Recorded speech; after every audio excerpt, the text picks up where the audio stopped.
Hi everybody, especially Lupo 3L and Audi A2 3L owners.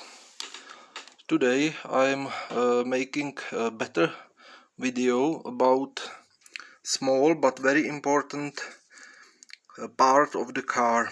It is brake pedal switch. The brake pedal switch is had a 4-pin contact and works like this. Inside this one and second one is here. These are together with this. These are brake light switch for higher currents. Because of it there is a bigger contact surface, and this used to fail due to burning or the brake lights makes sparks. Brake lamp current is around 4 amps, and these 4 amps used to slowly erode and electrically erode and like burn these contact surfaces. So another part is this slider, maybe in English, I'm not sure, but doesn't matter. This slider and these ones makes second contact, which works in opposite direction. When this switch is on, this turns off, and vice versa.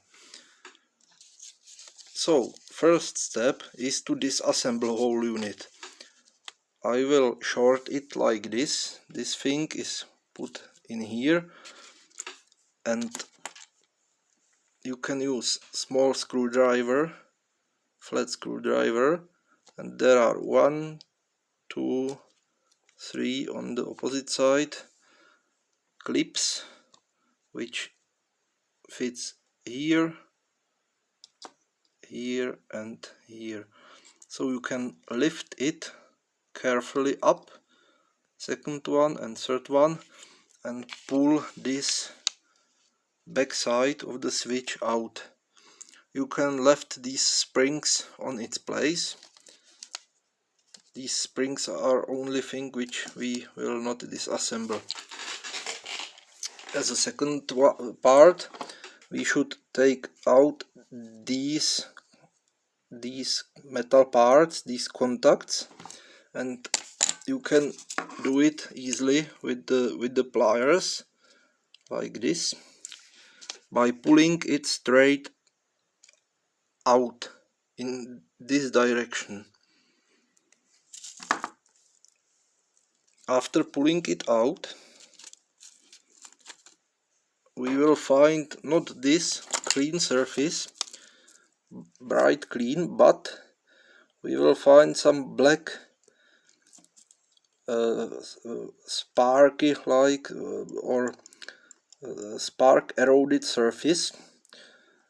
One of them will have a convex, and the second one will have a concave one, and vice versa.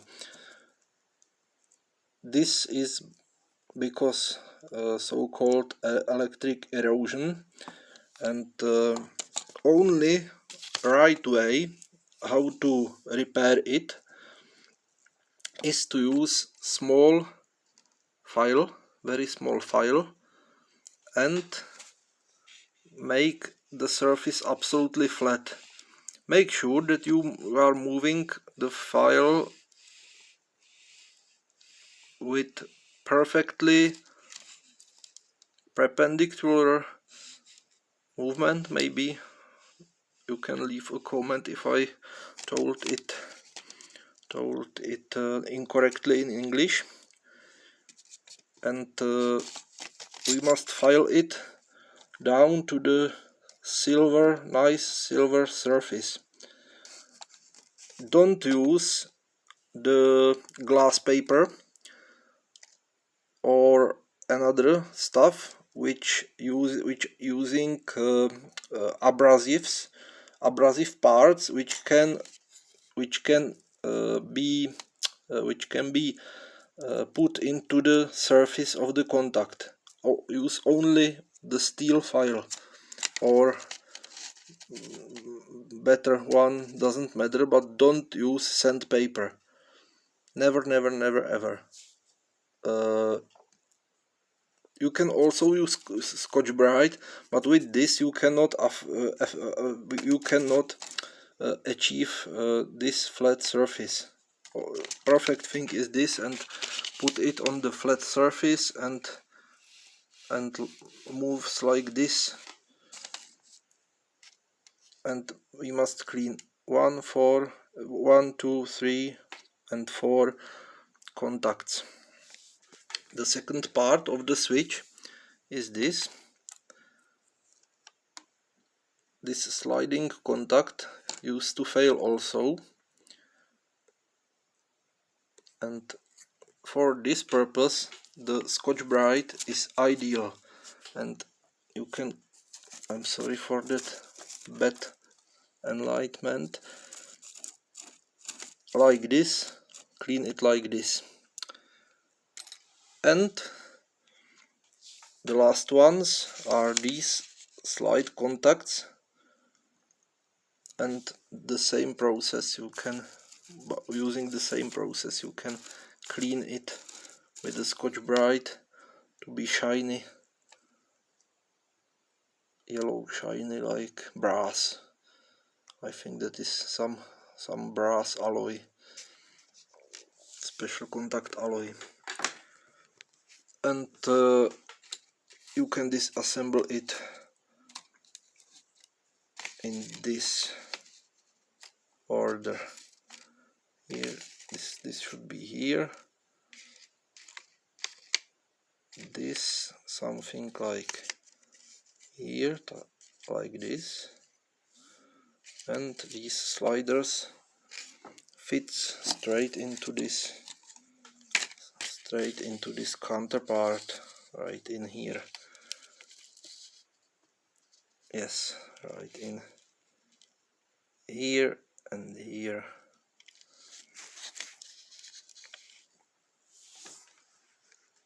So after putting it together, it's good to make some mark in here that it is overhauled or repaired.